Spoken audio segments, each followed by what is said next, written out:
안녕하십니까. 정책을 말했더니 통했다. 정책기획원의 정말통입니다. 자, 이번에는요, 지난 6월에 발표된 검경 수사권 조정 얘기입니다. 이게 도대체 뭐가 어떻게 달라지는지, 그래서 왜 중요한 일인지 한번 자세히 알아보죠. 직접 맡으셨던 두 분 모셨습니다. 두 분 안녕하십니까? 네, 안녕하십니까.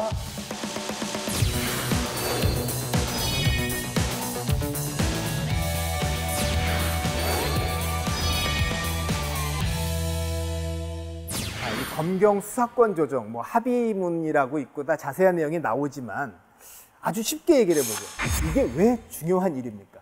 저희 우리나라 형사소송법은 1954년도에 제정이 되면서 경찰에 대해서는 수사권을 주지 않고 검찰에만 수사권을 몰아주는 형태를 취하게 됩니다. 물론 이것은 일제시대의 경찰 국가였다는 것에 대한 반성에서부터 비롯되었는데요. 하지만 이것 때문에 검찰의 힘이 너무 강해져서 경찰을 마치 부하처럼 부리고 또한 검찰이 한국 사회를 지배하는 그런 결과를 초래하게 되었습니다. 그것 때문에 몇몇 유명한 정치인들이 검찰 수사 도중에 자살이라든가 극단적인 선택을 하는 일도 벌어졌고요.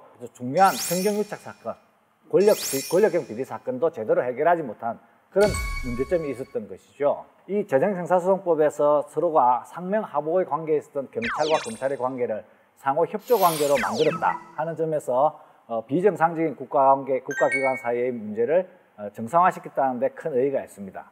사람들이 다 천사가 아니니까 나쁜 사람 있잖아요. 예. 잡아가고 수사하고 하는데 경찰은 천사고 검찰은 악마도 아니고 누가 어떻게 하느냐가 많이 달라요? 이번 수사권 조정이 발표가 나고 나서 찬반 네. 양론이 있었어요. 경찰한테 과연 다 주는 것이 맞느냐. 네, 그런 쪽에서는 반대하시는 입장도 여전히 존재는 하는데, 그러니까 검찰은 착하고 경찰은 나쁘고 반대고 그런 건 아니고요. 그런 게 아니라 지금 검찰이 수사권과 기소권과 형 집행권까지, 그러니까 이 형사 절차와 관련된 재판을 제외한 모든 권한이 다 검찰한테 있었거든요.